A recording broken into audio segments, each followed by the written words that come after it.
नाही येत आहे का? हो झालं सर, झालं sir. Okay sir.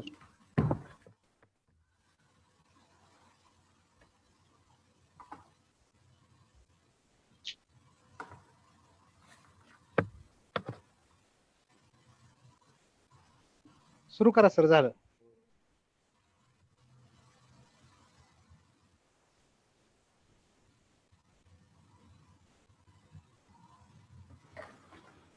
Sir live आहे, आपण बोलू शकता तुम्ही आता.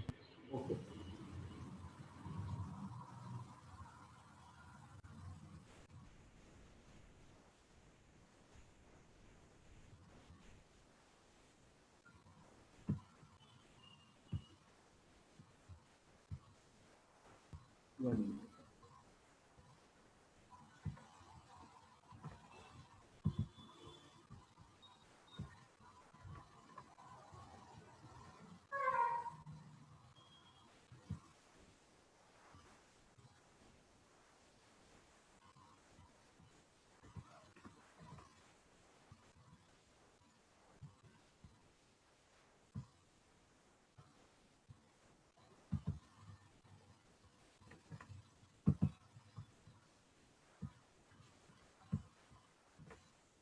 Just 1 minute, sir.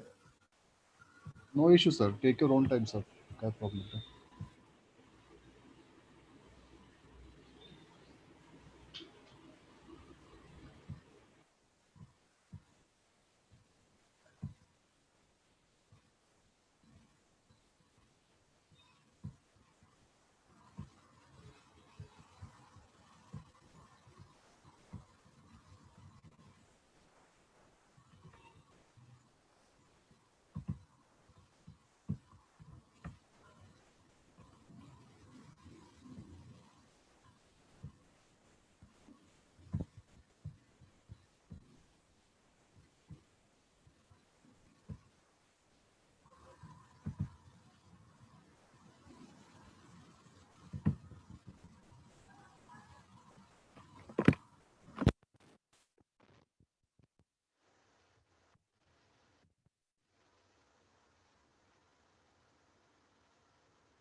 स्क्रीन दिसते सर माझी? हो, स्क्रीन दिसत आहे सर, तुमच्या स्लाइड्स दिसत नाहीत फक्त.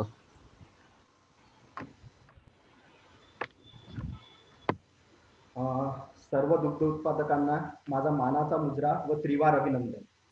त्रिवार अभिनंदन याच्यासाठी की मागील 5 ते 6 महिन्यापासून आपण बघत आहोत की भारताची जी GDP आहे ती प्रत्येक क्षेत्रात ही मायनस म्हणजे ऋण भागाकडेच राहिलेली आहे. परंतु आपलं क्षेत्र म्हणजे ॲग्रिकल्चर आणि दुग्ध उत्पादन या क्षेत्रामुळे जी भारताची GDP आहे ती पॉझिटिव्हमध्ये, म्हणजेच त्याच्यासाठी जे कारणीभूत आहेत ते आपले दुग्ध उत्पादक आणि शेतकरी बांधव. म्हणून मी तुम्हाला त्रिवार अभिनंदन करतो.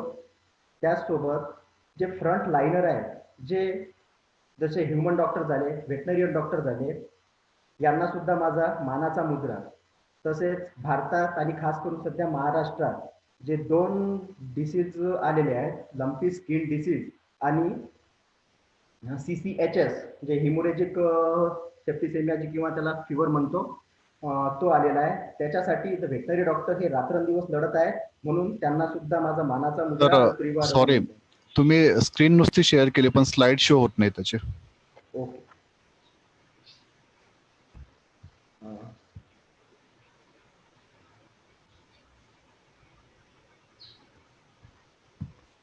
PPT शो होत नाहीये, स्क्रीन झाली आहे शेअर तुमची.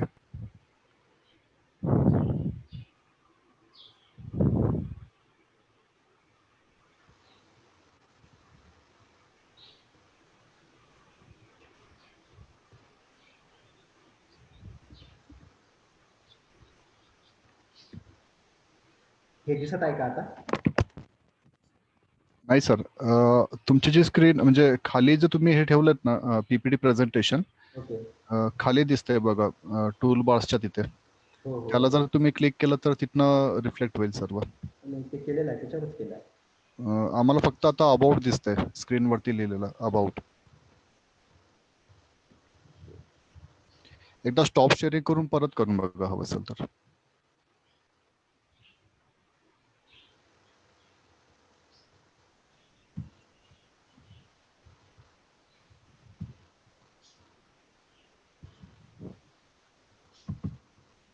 आता येस सर, याला मॅक्सिमाइज करून घ्या प्लीज. ओके, दिसतंय आणि सर? येस सर, आणि तुमचा कॅमेरा थोडा खाली घ्या please. Perfect sir, perfect. Over to you sir. Thank you. माफ करा, थोडं टेक्निकल प्रॉब्लेममुळे व्यत्यय आलाय. त्याच्यानंतर तसेच आपण आज ज्या दोन आजचा जो दिवस बघितला, तर आज सर्वात महत्वाचं म्हणजे दोन व्यक्तींचा आज आपण जयंती मनवतो, जसे की लालबहादूर शास्त्री आणि गांधीजी यांची आज जयंती. या दोघांना सुद्धा पण पशु क्षेत्राशी चांगला एक त्यांचा संबंध होता आणि त्यांचा एक ग्राम विकासामध्ये त्यांचा एक मोठा म्हणजे त्यांना एक ग्राम विकासामध्ये कार्य करण्याची त्यांची खूप इच्छा होती. म्हणून या दोन महान व्यक्तींना सुद्धा माझा मानाचा मुद्रा. सर्वात प्रथम मला माझ्या कंपनीने इंडियन डेअरी फार्मर असोसिएशन, जी की प्रबोधनाकडून समृद्धीकडे या तत्वावर काम करते, त्यांच्या प्लॅटफॉर्मवर बोलण्यासाठी संधी दिली, त्यासाठी माझ्या कंपनीचे धन्यवाद. तर सर्वात प्रथम मी मला थोडं माझ्या कंपनीबद्दल इंट्रोडक्शन द्यावं लागेल. तर सर्वात प्रथम मी डॉक्टर रमेश शर्मा, पशुआहार तज्ज्ञ, बर्ग अँड श्मिट, इंडिया. मी मूळचा राहणारा अकोला जिल्हा फुटासा या गावचा. माझं ग्रॅज्युएशन म्हणजे बॅचलर ऑफ व्हेटरनरी सायन्स हे नागपूर वेटनरी कॉलेज या कॉलेजमधनं झालं असून माझं पोस्ट ग्रॅज्युएशन आणि माझी PhD ही National Dairy Research Institute Karnal, Haryana या संस्थांमधून झालेली आहे. त्याच्यानंतर मी पशुआहार तज्ज्ञ म्हणून जी जर्मन कंपनी आहे बर्ग अँड श्मिट, त्याच्यामध्ये जवळ 1 वर्षापासून कार्यरत आहे. बर्ग अँड श्मिट कंपनी ही स्पेन विव्युअल ग्रुप, जो की जर्मन ग्रुप आहे, त्याच्या अंडरमध्ये काम करते. त्या ग्रुपच्या अंडर जवळपास 12 ते 13 कंपनीज आहेत. बाकीच्या कंपनीज ह्युमन न्यूट्रिशन, ॲग्रिकल्चर सेक्टरमध्ये काम करतात आणि आमचा जो ग्रुप आहे बर्ग अँड श्मिट हा स्पेशली रुमिनंट, पोल्ट्री आणि इतर जे प्राणी आहेत त्यांच्या फीड सप्लिमेंट या बिझनेसमध्ये रिलेटेड आहे. आमचं जे संशोधन व जे विकास कार्य आहे त्यांच्यासाठी यांचे स्पेशल सेंटर्स आहे, जे की जर्मनीमध्ये आहे. तिथे सर्व प्रकारच्या ट्रायल्स संशोधनासाठी आणि ते प्रत्येक फार्मरपर्यंत पोहोचणार यासाठी कार्य केलं जातं. त्याच्यानंतर उत्पादन. आता उत्पादनामध्ये जर तुम्हाला संशोधन करायचं आहे तर त्याच्यानंतर तुमचं जे उत्पादन आहे, जोपर्यंत तुमचं उत्पादन चांगल्या प्रतीचं होणार नाही तोपर्यंत ते फार्मरपर्यंत जाणं किंवा त्या फार्मरला देणं हे योग्य नाही. म्हणून उत्पादन करताना प्रत्येक गोष्टीवर खास एक लक्ष दिलं जातं. पूर्ण रिसर्च, R&D त्यांच्या ट्रायल करून ते केल्या जातात. त्याच्यानंतर बर्ग अँड श्मिट ही जी आहे ती वर्ल्ड वाईड आहे.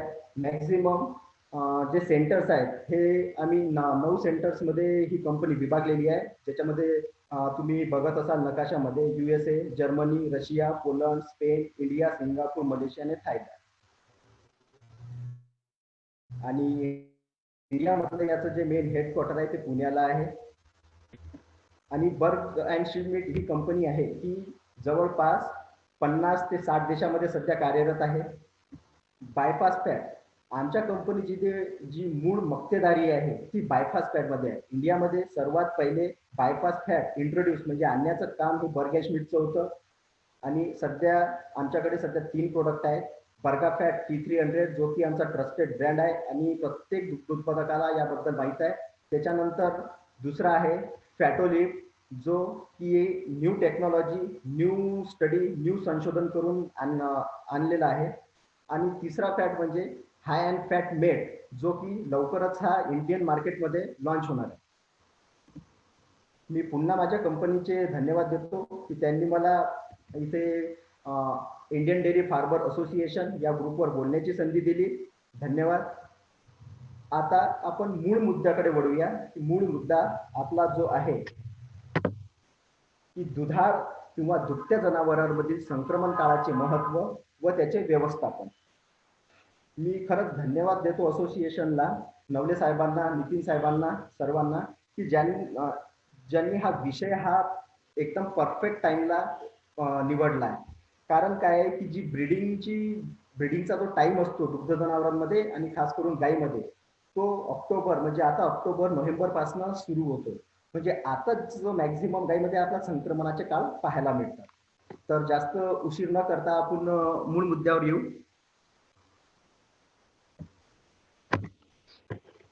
सर मी शो होत आहे ना, दिसत आहे हो हो व्यवस्थित? तुमची स्क्रीन स्टॉप करा सर. प्रेझेंटेशन जर द्यायचं नसेल तर मग आपलं स्क्रीन ओके शेअरिंग. सर, ठीक, ओके. Perfect sir, perfect. बरं. चला तर आपला मूळ मुद्द्याकडे वळूयात. आजचा आपला विषय आहे संक्रमण काळ. मी सर्व शेतकरी बांधवांना इथे एक गोष्ट नमूद करू इच्छितो की त्यांनी 3 गोष्टी कराव्यात. पहिली गोष्ट, जर तुम्ही 2 कामं एक सोबत करत असाल तर जे दुसरं काम करत आहात ते साईडला ठेवा, फक्त तुम्ही ऐकण्याचं काम करा. दुसरी गोष्ट की मी जेही बोलत आहे तेव्हा तुम्ही तुमची गाय किंवा तुमच्या गोठ्यावरचं दुग्ध जनावर जे आहे ते तुम्ही तुमच्या डोळ्यासमोर ठेवा. आणि तिसरी गोष्ट म्हणजे हातामध्ये पेन आणि एक वही राहू द्या. काही महत्वाचे मुद्दे, छोटी छोटी मगर मोठी बाते, हे जर आहेत तर हे तुम्ही नोट करत राहा. तर चला मूळ मुद्द्याकडे येऊया. आता संक्रमण काळ काय?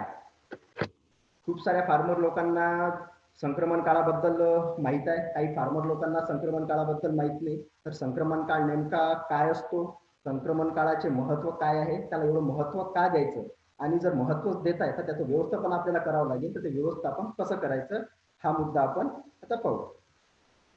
संक्रमण काळ म्हणजे नेमकं संक्रमण काळाची व्याख्या जर करायची झाली तर संक्रमण काळ म्हणजे जेव्हा काही एका अवस्थेतून दुसऱ्या अवस्थेत पदार्पण करतो त्या काळाला संक्रमण काळ म्हणतात. जसं की ट्रान्झिशन पिरियड म्हणजे संक्रमण काळ एका अवस्थेतून दुसऱ्या अवस्थेत. संक्रमण काळ हा 60 दिवसाचा असतो. 60 दिवसाचा म्हणजे विण्याच्या 30 दिवस अगोदर, म्हणजे गायी डिलिव्हरी होण्याच्या, विण्याच्या, बच्चा देण्याच्या 30 दिवस अगोदरचा आणि 30 दिवस नंतरचा हा काळ संक्रमण काळ म्हणून गणला जातो.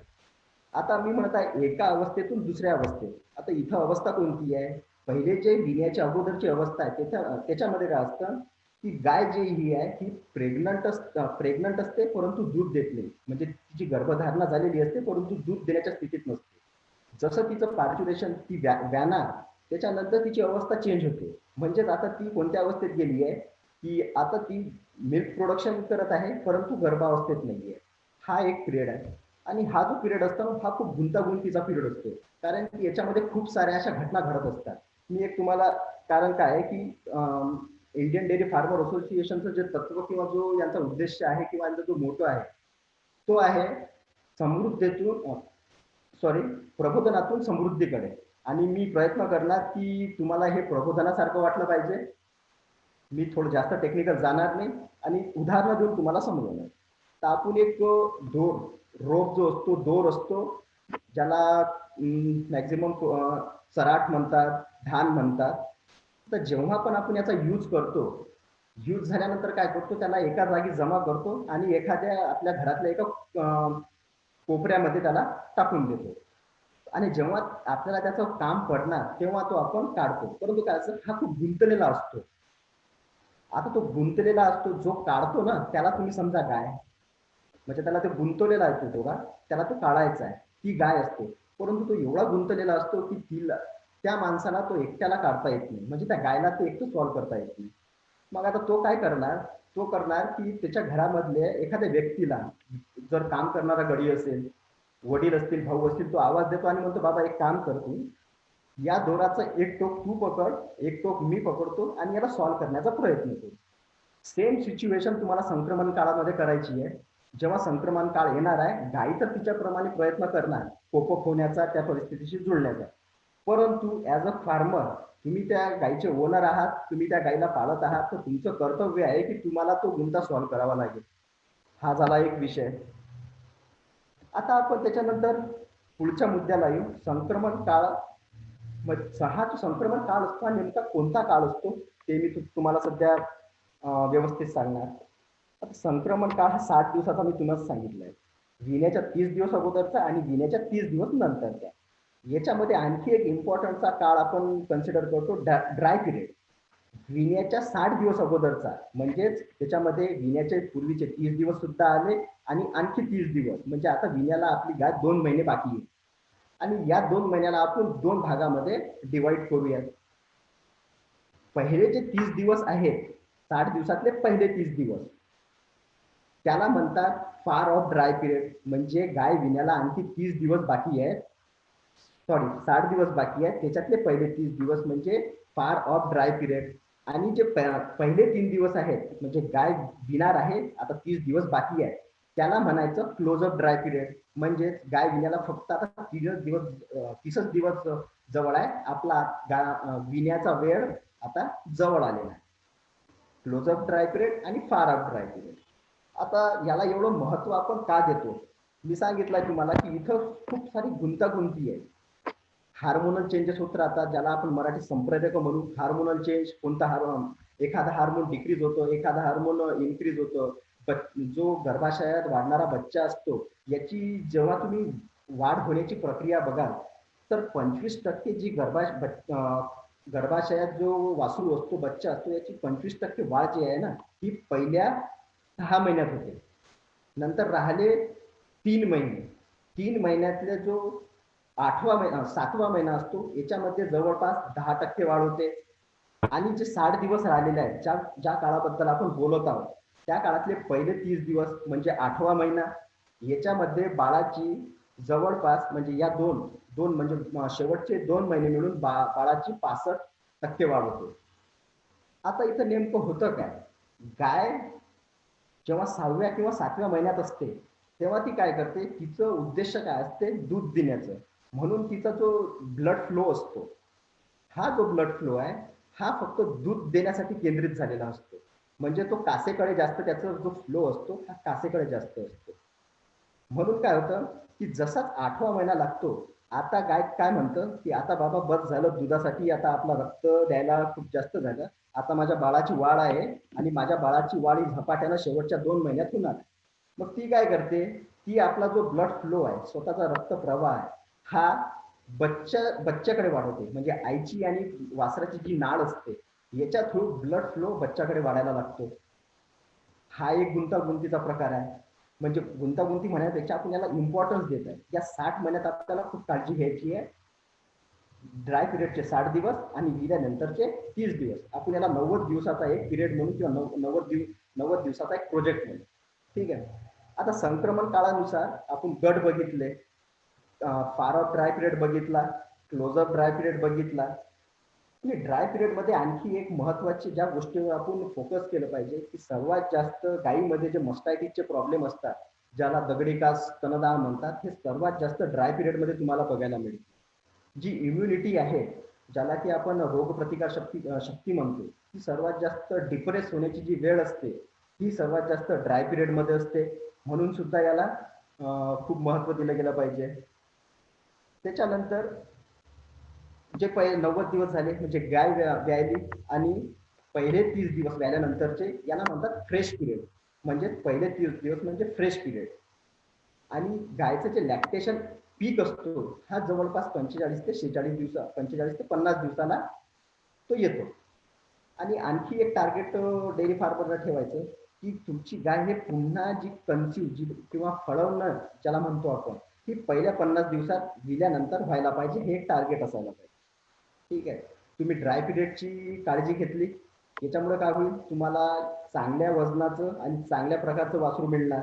म्हणजेच ती जे वासरू मिळणार, ती जर गाय झाली म्हणजेच फिमेल झाली, स्त्री भ्रूण जातीची झाली, तर ती खूप लवकर वयात येणार. मी आणखी एका गोष्टीवर तुम्हाला लक्ष केंद्रित करू इच्छितो, की फार्मरचं जे टार्गेट राहिलं पाहिजे, ते राहिलं पाहिजे एका वर्षाला एक वासरू. म्हणजे 365 दिवसाला तुमचं एक वासरू. हे टार्गेट ज्या डेअरी फार्मवर सक्सेस होतं, तो डेअरी फार्म 100% सक्सेस होतो. सध्या भारतातले म्हणजे ज्याला आपण म्हणू, जो काव्हिंग इंटरव्हल म्हणजे 2 बाळामधील 2 वासरांमधील जो जन्माचा जो पिरियड आहे, हा जवळपास 410 ते 420 दिवस आहे.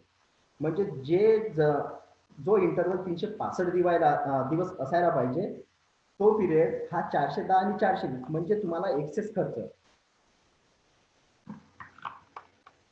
म्हणजे फार्मरचा एक्सेस खर्च होत आहे. म्हणून तुम्ही टार्गेट ठेवायचं की एका वर्षाला एक वेत झालाच पाहिजे. आता प्रॉफिट पिरियड, आता एक थोडा विचार करून की प्रॉफिट पिरियड म्हणजे काय असतो. पहिले 100 दिवस पहिले 100 दिवस शेतकऱ्यासाठी प्रॉफिट पिरियड असतो. तुम्हाला आणखी मी एक उदाहरण देतो की प्रत्येक डेअरी फार्मरनी गाय वाचायला शिकली पाहिजे. गाय वाचायला म्हणजे ज्या प्रकारे आपण पुस्तक वाचतो त्या प्रकारे गाय वाचायला शिकली पाहिजे. कारण गायला तुम्ही एक पुस्तक समजा, त्या पुस्तकामध्ये खूप काही लिहिलेलं असते आणि ते तुम्हाला दाखवण्याचा प्रयत्न करत असते किंवा दाखवण्याच्या पेक्षा समजा दाखवण्याचा प्रयत्न करत असते. फक्त ते आपल्याला वाचता आलं पाहिजे. ज्या डेअरी फार्मरला गाय वाचता आली म्हणजे तिला ज्या डेअरी फार्मरला गाय रीड करता आली तो डेअरी फार्मर सक्सेसफुल. एक वाक्य असं मी म्हणू इच्छितो की गाय म्हणत असेल की मी तर दूध द्यायला तयार आहे, माझ्यात तेवढी ताकद आहे, मी दूध द्यायला तयार आहे, परंतु माझा जो डेअरी फार्मर आहे किंवा माझा मालक आहे याच्यात ती ताकद आहे का दूध काढून घेण्याची. तर मग माझं तुम्हाला सरळ म्हणणं आहे की तुम्ही एकदा गाय वाचायला शिका. त्याच्यानुसार तुम्हाला काय होईल की तुमची गाय तुम्हाला काय सांगत आहे ती सांगते मला हे झालं आहे, मला हा प्रकारचा रोग झालेला आहे, फक्त ते तुम्हाला वाचता आलं पाहिजे. हे एक लक्षात ठेवा. त्याच्यानंतर आपण वळूयात मेन मुद्द्याकडे.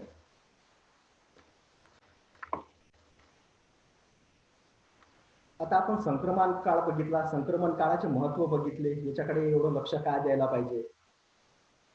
पण आता त्याच्यासाठी झालं आपल्याला सगळं कळलं, परंतु आपल्याला एक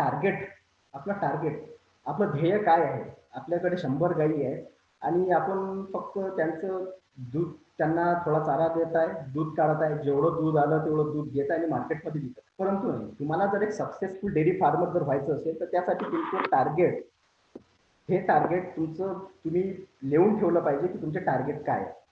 तर मी तुम्हाला सांगतो कोणते कोणते टार्गेट तुम्ही अचीव्ह करायला पाहिजे. सर्वात प्रथम मी एक सांगायचं विसरलो, त्याच्यामध्ये मला सांगायचं होतं की जो ट्रान्झिशन पिरियड असतो, जो महत्वाचा पिरियड मी सांगितला, याच्यामध्ये सर्वात जास्त मेटाबॉलिक डिसऑर्डर्स म्हणजे जे चयापचयाचे आजार असतात हे होण्याचे चान्सेस खूप जास्त असतात. जास्त म्हणजे होतातच. त्याच्यासाठी काय करायला पाहिजे तुम्हाला. आणखी चयापचयाचा आजारचा एक मुद्दा आला तर आपण पुन्हा ड्राय मॅटर इंटेक करू, जो की महत्वाचा मुद्दा माझा राहिलेला आहे. ड्राय मॅटर इंटेक काय असतो. जशी जशी तुमची गाय विण्याकडे येणार, म्हणजे ड्राय पिरियड मध्ये काय होतं, विण्यामुळे एक जवळपास 40 ते 45 किलोचं वासरू, म्हणजे जवळपास समजा जर ती गाय 500 किलोची असेल तर तिच्या वजनाच्या 7 ते 8% वासरू तिच्या गर्भाशयात असते. त्याच्यामुळे काय होतं की तिची भूक मंदावते. काही हार्मोनल सिक्रेशन असतात ज्याच्यामुळे सुद्धा भूक मंदावते.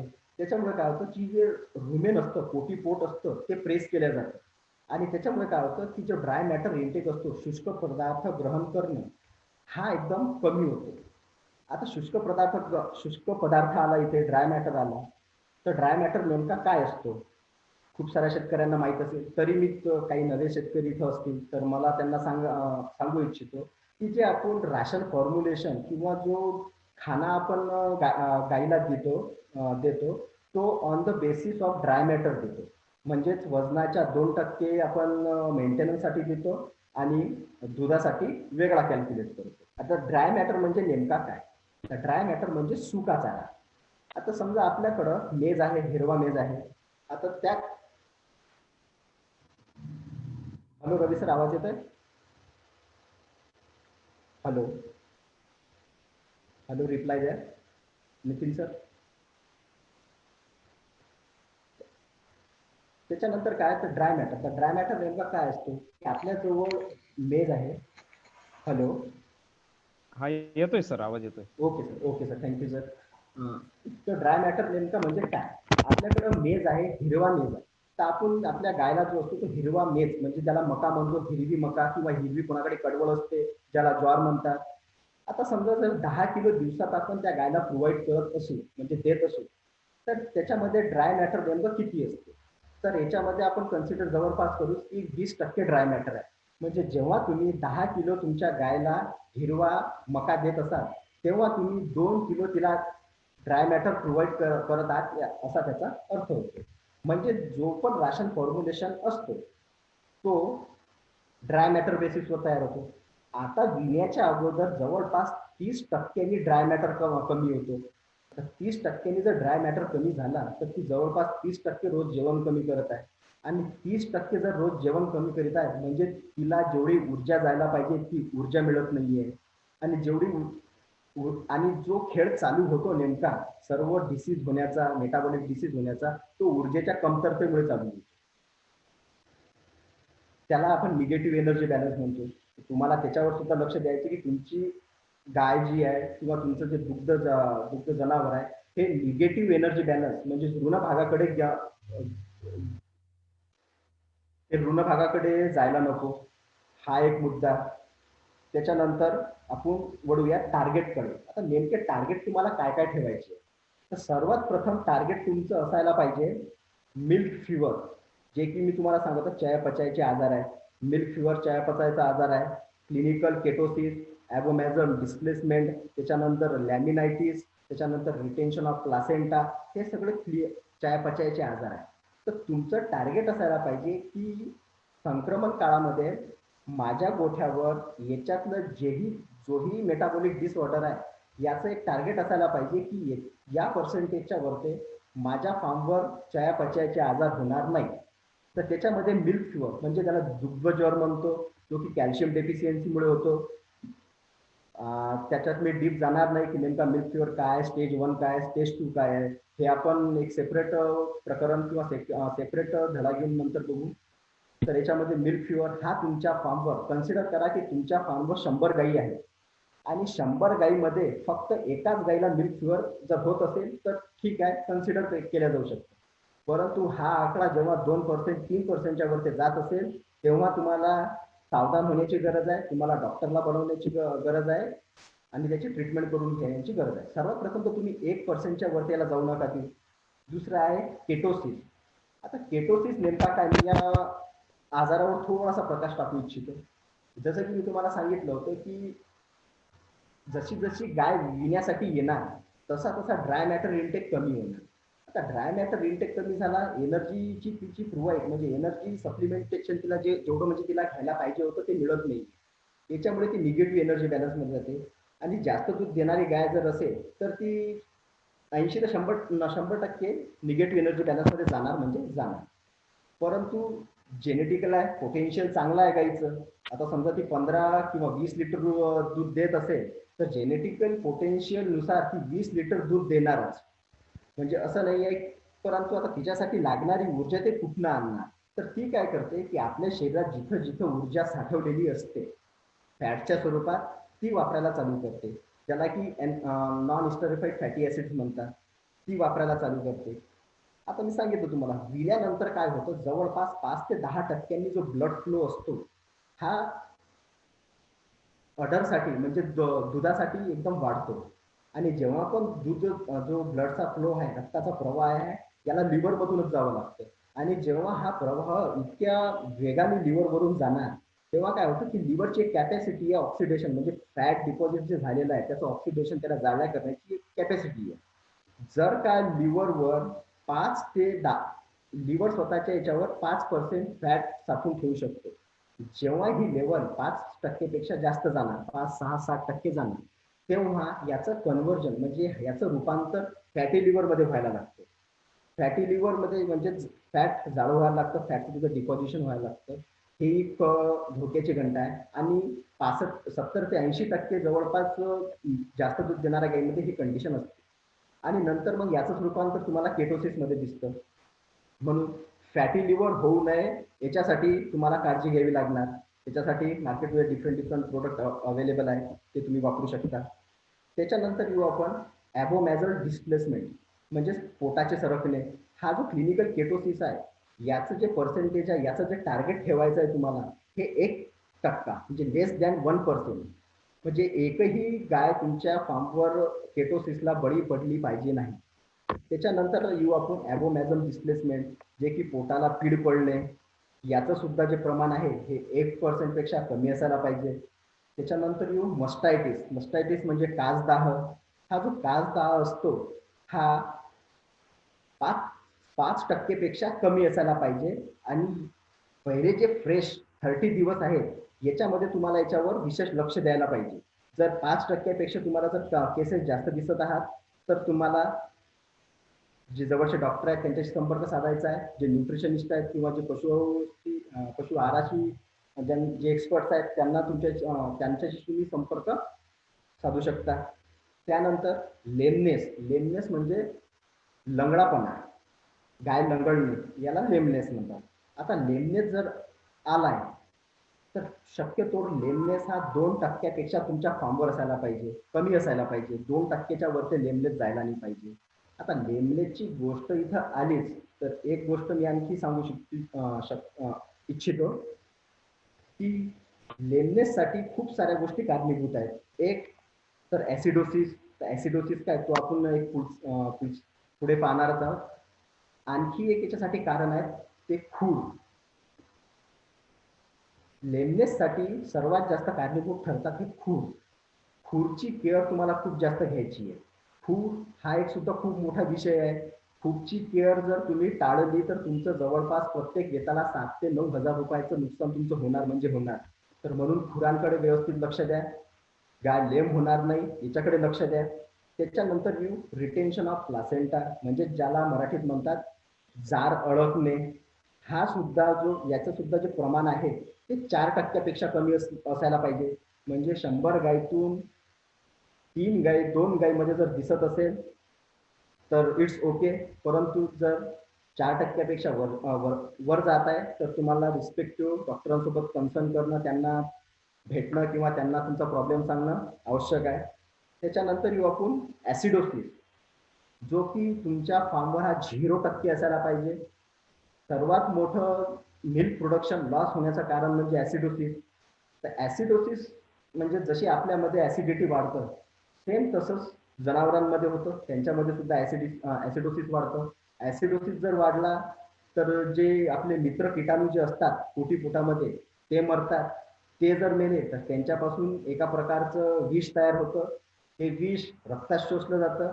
रक्तात शोषल्यानंतर ते शरीराच्या वेगवेगळ्या भागामध्ये जाऊन जमतं आणि त्याच्यामुळे आणि खास करून खुरामध्ये जाऊन जमतं. आणि जेव्हा खुरामध्ये जाऊन हे विष जमणार तेव्हा जे मी सांगितलं तुम्हाला लॅमिनायटिस म्हणजे गायांमध्ये लंगडापणा हा उद्भवतो.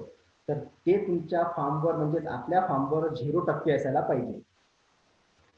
आता ठीक आहे, झाला आपल्याला एक आपला ट्रान्झिशन पिरियड म्हणजे नेमका काय हे कळला. त्याच्यानंतर त्याच्यानंतर ट्रान्झिशन पिरियड सुखकर व्हायला पाहिजे. याच्यासाठी आपण टार्गेट सेट केले की हे टार्गेट आहेत, एवढ्या पर्सेंटपेक्षा कमी हे मेटाबॉलिक डिसीजेस माझ्या फॉर्मवर व्हायला पाहिजेत. आता दुसरा जो मुद्दा आहे तो आहे,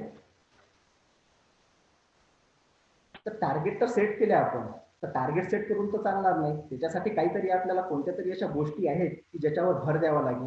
तर महत्वाच्या चार अशा गोष्टी आहेत की ज्याच्यावर तुम्हाला फोकस करायचा आहे, लक्ष केंद्रित करायचं आहे.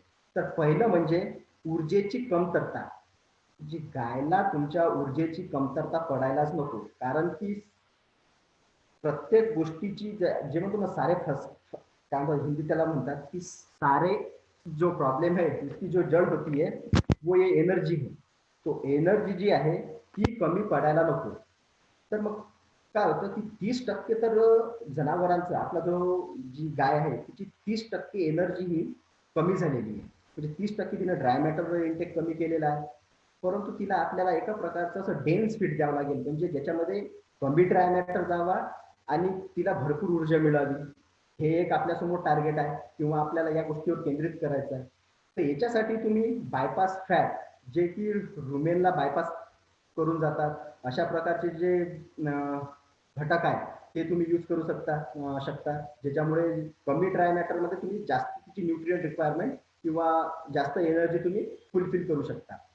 त्याच्यानंतर पोटाची पूर्व काळजी घेणे. पोटाची काळजी तुम्हाला ड्राय पिरियड जो मी सांगितला विण्याचे 60 दिवस अगोदर जो ड्राय पिरियड आहे तेव्हापासूनच तुम्हाला या पोटाची काळजी घेणं सुरू करायचं आहे. आता ती काळजी कशी घ्यायची की तुम्ही जर कोणतं फीडमध्ये चेंज करत आहात, कॉन्सन्ट्रेट जास्त द्या. हे सगळ्या गोष्टी तुम्हाला हळूहळू करायच्या आहे, एकदम कोणती गोष्ट करायची नाही. कारण काय आहे की पोट हे हजारो करोडो जीवाणूंचं एक घर असतं. त्याच्यामध्ये बॅक्टेरिया सुद्धा असतात, प्रोटोझोआ असतात, व्हायरस असतात, फंगस असतात. आणि हे काय करतात, जर तुम्ही एकदम सडनली कोणता जर चेंज करत असाल तर यांना त्या परिस्थितीशी जुळण्याशी त्या परिस्थितीला जुळण्याशी खूप वेळ लागतो. तर त्यानुसार तुम्ही जे चेंजेस करत आहात पोटीपोटासाठी ते हळूहळू करा, ज्यानुसार पोटीपोट त्या गोष्टीला आपलं स्वतःचं मानून स्वतःला बदल करेल पोटीपोट. त्याच्यानंतर तिसरी गोष्ट ज्या गोष्टीवर आपल्याला लक्ष द्यायचं आहे ते म्हणजे मिनरल्स.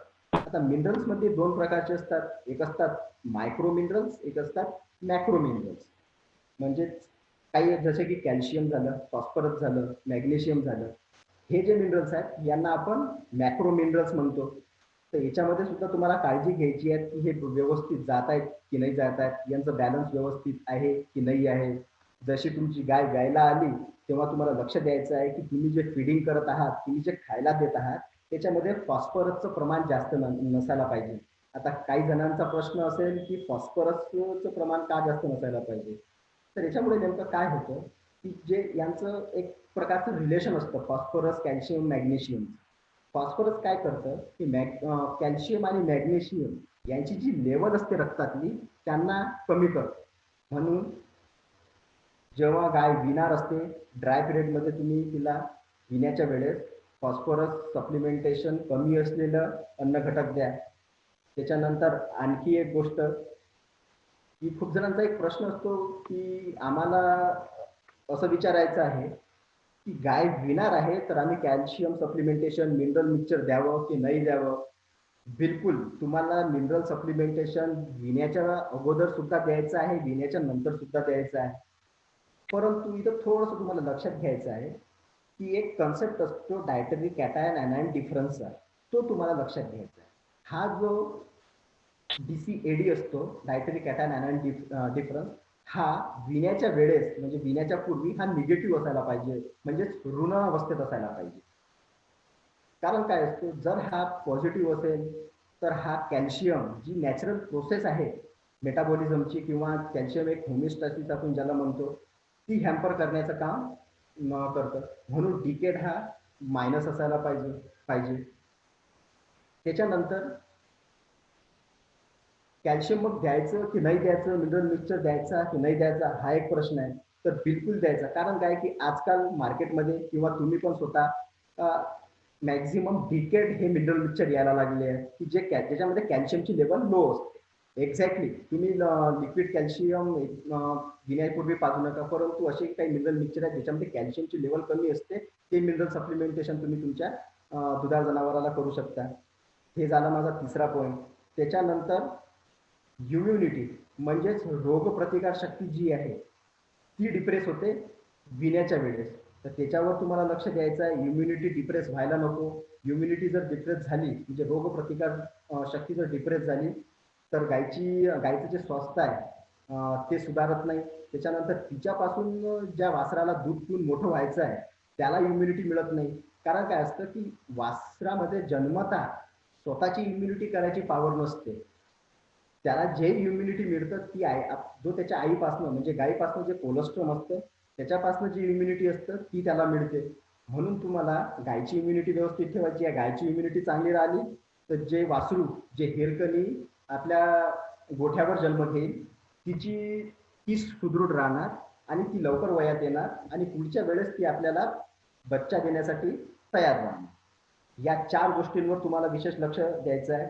आता या इम्युनिटीमध्ये मी जसं सांगितलं तुम्हाला की काही प्रकारचे मायक्रो मिनरल्स म्हणजे छोटे जे मिनरल्स असतात ते खूप कारणीभूत ठरतात. ज्याच्यामध्ये कॉपर झालं, सेलेनियम झालं, झिंक झालं, आयोडीन झाले, सेलेनियम झालाच आहे आपला. त्याच्यानंतर जर व्हिटॅमिनचं जर आपण व्हिटॅमिनकडे जर लक्ष दिलं तर याच्यामध्ये व्हिटॅमिन ई झाला, डी झाला आणि ए झाला. व्हिटॅमिन ए, डी, ई यांचं एक खूप आणि अनन्यसाधारण असं महत्व आहे.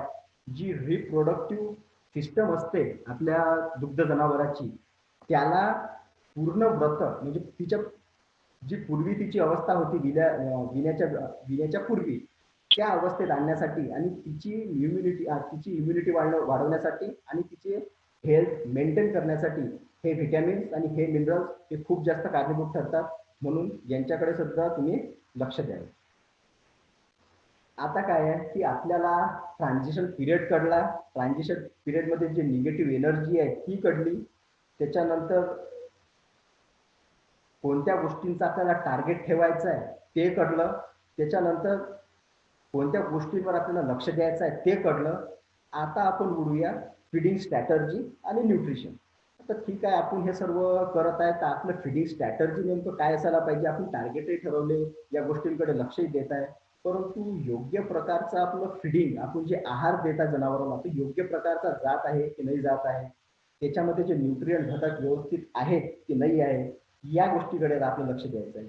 तर फिडिंग स्ट्रॅटर्जीमध्ये मी सर्वात जास्त महत्त्व देईल ते TMR, जे की टोटल मिक्स राशन म्हणतो आपण, ज्याला मराठीत म्हणतो संपूर्ण मिश्रित आहार ज्याला आपण म्हणतो. की याच्यामध्ये काय असतं की जो तुम्ही देणार ओला चारा, सुका चारा, त्याच्यानंतर बायपास फॅट, त्याच्यानंतर बायपास कोलिन, त्याच्यानंतर मिनरल्स, मिक्सचर, व्हिटॅमिन, या गोष्टींचं एक संपूर्ण मिळून एक मिश्रण केलं जातं आणि ते गायला खाऊ घातलं जातं. तर हे एक फिडिंग स्ट्रॅटर्जीमध्ये, स्ट्रॅटर्जी म्हणजे इथं काय म्हणू आपण त्याला, आपली जी रणनीती आहे ती कशी असायला पाहिजे फिडिंगच्या वेळेस, म्हणजे आहार देण्याच्या वेळेस. याच्यामुळे काय होतं, TMR देण्याच्या वेळेस मॅक्झिमम संशोधनांमध्ये असं दिसून आलंय की जेव्हा तुम्ही TMR फिडिंग करता त्यावेळेस जे मेटाबॉलिक डिसीजेस आहेत हे कमी प्रमाणात तुम्हाला फार्मवर दिसतील. त्याच्यानंतर गाय जी आहे ही सिलेक्टिव्ह फिडिंग, म्हणजे काय असतं गायचं काय आहे, कधी कधी काय होतं की जर तुमच्या फिडिंगमध्ये तुम्ही जो आहार देता त्याच्यामध्ये जर कोणता एखाद्या जो आपण हिरवा चारा देत आहोत त्याच्यामध्ये एखाद्या याचा पार्टिकल खूप जास्त मोठा असतो, म्हणजे जी साईज असते ती जास्त असते, तर त्याच्यामध्ये गाय काय करते की त्याला बाजूला काढते आणि जे जे तिला वाटतं ते खाण्याचा प्रयत्न करते. परंतु TMR जर असेल तर तिला तो चान्स मिळत नाही, तर तेव्हा तिला जे तिच्यासमोर टाकलेलं आहे ते ती खाणार. म्हणजे तुम्ही जर TMR चांगला बनवून टाकलाय तर ती पूर्ण TMR खाणार, म्हणजे इथं तिला सिलेक्टिव्ह तिच्या मनमर्जीप्रमाणे खाण्याचं तिला टाळता येईल. आता काही शेतकरी म्हणतील साहेब आमच्याकडे TMR नाही आहे, आम्ही TMR देत नाही, आम्ही रिस्पेक्टिव्ह फिडिंग आणि जे आहे आमच्याकडे ते करतो. आता जर तुम्ही सेपरेट फिडिंग म्हणजे चारा वेगळा देत असाल, हिरवा चारा वेगळा देत असाल, गोळी पेंड वेगळी देत असाल, तर याच्यामध्ये तुमची स्ट्रॅटर्जी, तुमची रणनीती काय असायला पाहिजे त्याच्यावर बोलू.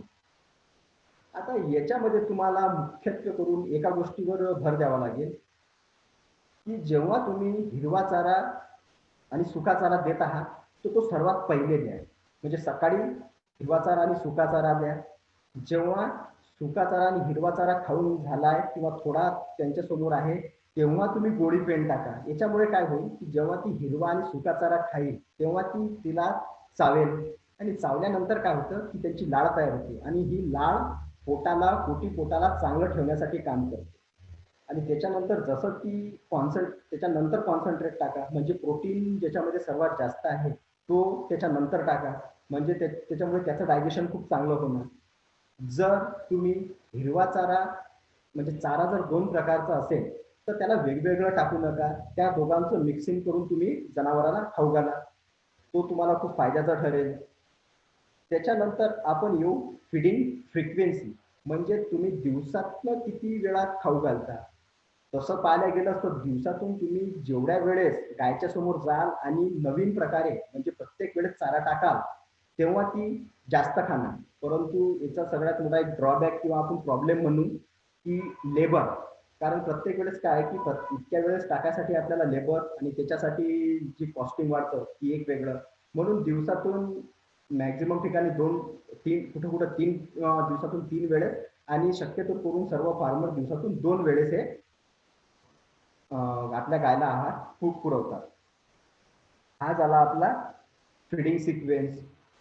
त्याच्यानंतर येऊ आपण न्यूट्रिएंट, म्हणजे आपण आपली स्ट्रॅटर्जी ठरवली आहे की आपण या प्रकारचं TMR द्यायचा किंवा सेपरेट असलं तर या प्रकारचं द्यायचं, ठीक आहे. परंतु त्याच्यामध्ये जे न्यूट्रिएंट घटक जायला पाहिजे ते नेमके जात आहे की नाही जात आहे हे सुद्धा आपल्याला पाहणं खूप आवश्यक आहे. तर याच्यामध्ये ज्यावेळेस तुम्ही फिडिंग कराल तेव्हा तुम्हाला सर्वात जास्त महत्त्व द्यावं लागेल गट पाळायला.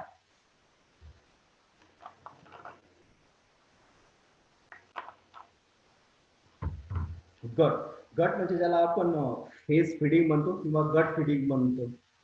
जसं की आपण बघितलं 90 दिवस जे बघितले विण्याचे पूर्वीचे 60 दिवस आणि विल्यानंतरचा नंतरचे 30 दिवस जो की फ्रेश आहे. आता विण्यापूर्वीचे जे 60 दिवस आहेत त्याचे तुम्ही 2 भाग करा. विण्या विण्या जो का 8वा महिना असतो तो आणि एक 9वा महिना. म्हणजे याच्यामध्ये 8व्या महिन्यामध्ये वेगळी फिडिंग असायला पाहिजे.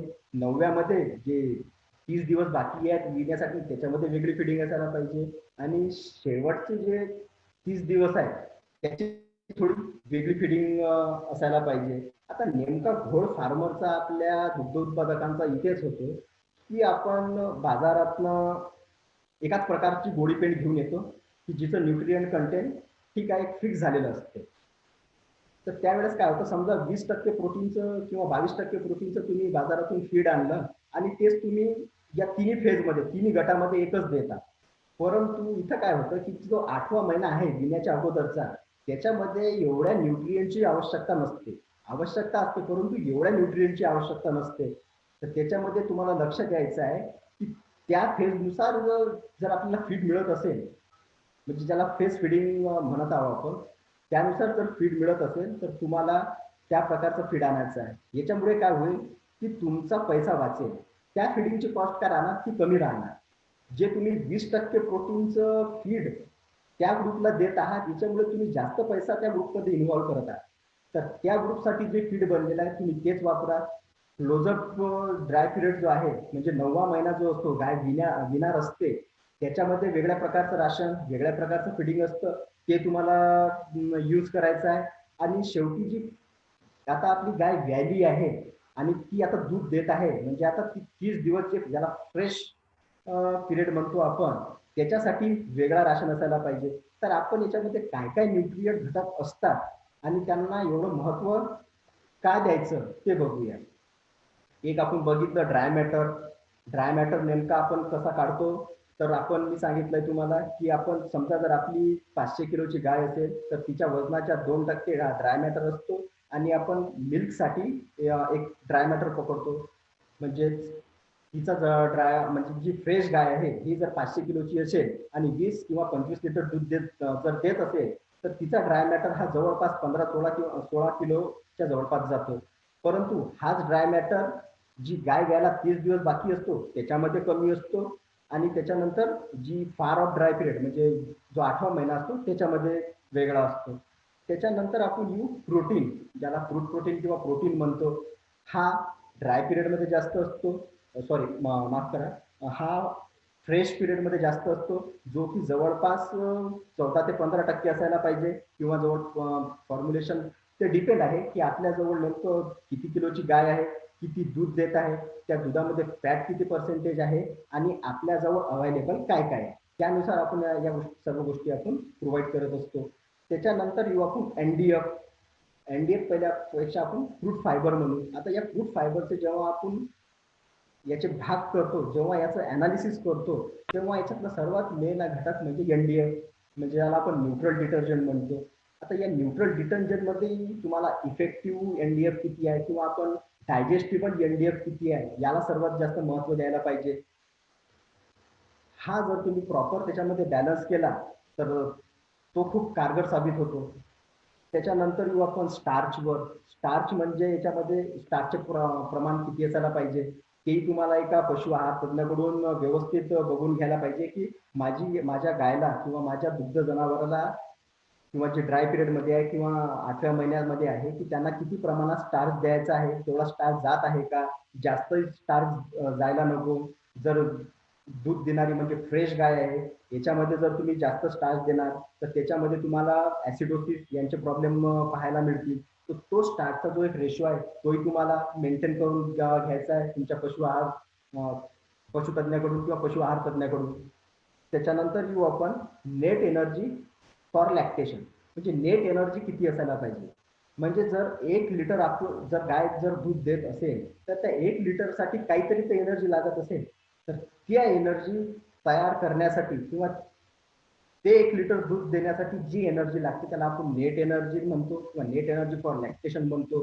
तर ती किती असायला पाहिजे ती सुद्धा तुम्हाला बॅलन्स करावं लागेल. त्याच्यानंतर आपण या विषयावर बोललोच आहे vitamin A E D calcium, phosphorus हे सुद्धा तुम्हाला तुमच्या पशु आहार तज्ञांकडून मेंटेन करून घ्यायचे आहे.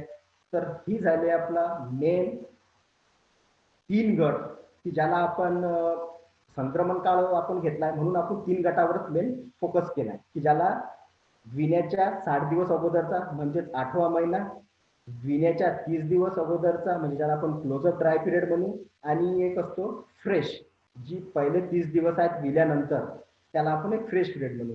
आता मी तुम्हाला याच्यामध्ये आणखी जे गट आहेत जे अर्ली लॅक्टेशन सुद्धा म्हणतात की जे पहिले 100 दिवस मी तुम्हाला सांगितले खूप महत्वाचे असतात, त्याला अर्ली लॅक्टेशन पिरियड म्हणतात.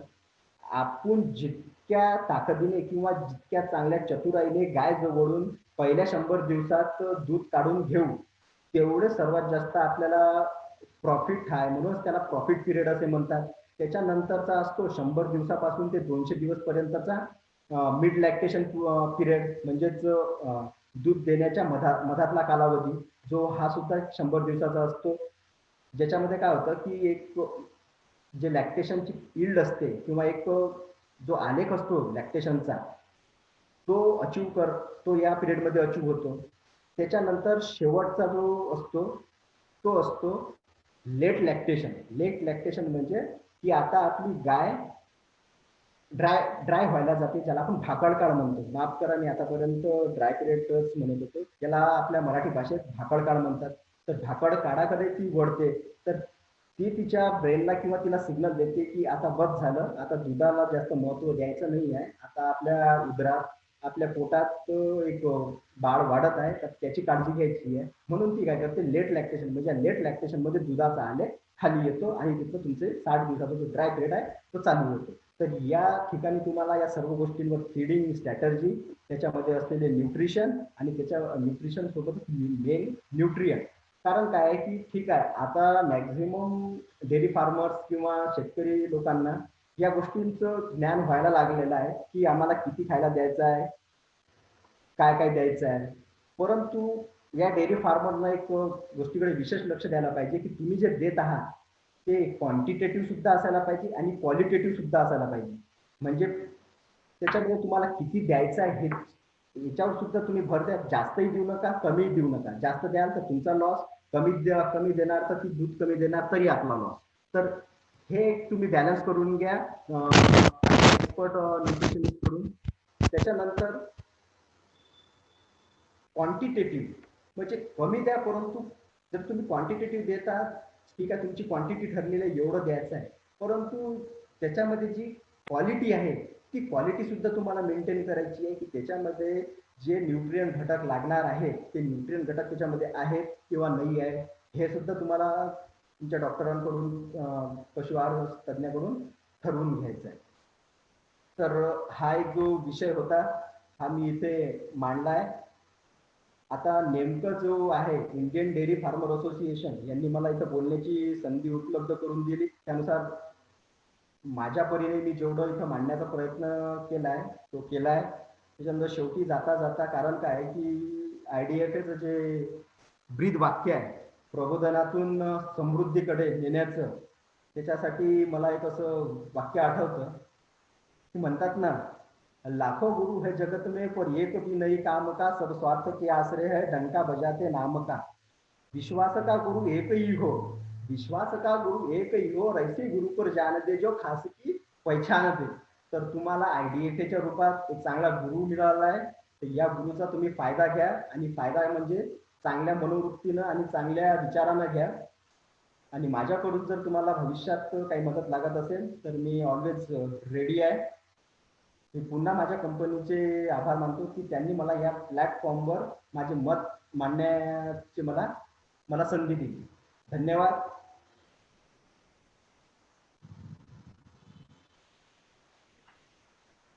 धन्यवाद अमित सर. खूप उत्कृष्टपणे तुम्ही भाकड काळातील गायींच्या व्यवस्थापनाबद्दल आज संपूर्ण महाराष्ट्रातील शेतकऱ्यांना प्रबोधन केलेलं आहे. आम्ही IDFAच्या सर्व टीमकडून आणि विविध जिल्ह्यातील सर्व कमिटींच्या वतीने तुमचे हार्दिक आभार मानतो. आणि प्रश्न आलेले आहेत ते थोडक्यात एक आपण 2 मिनिटांमध्ये घेऊया.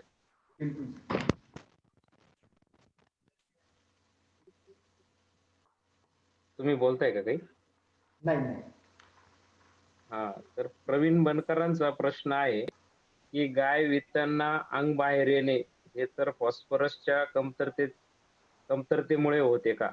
आणि ते होत असताना मग आपण गाय वित असतानाच ही आपण डिफिशियन्सी कशी भरून काढणार?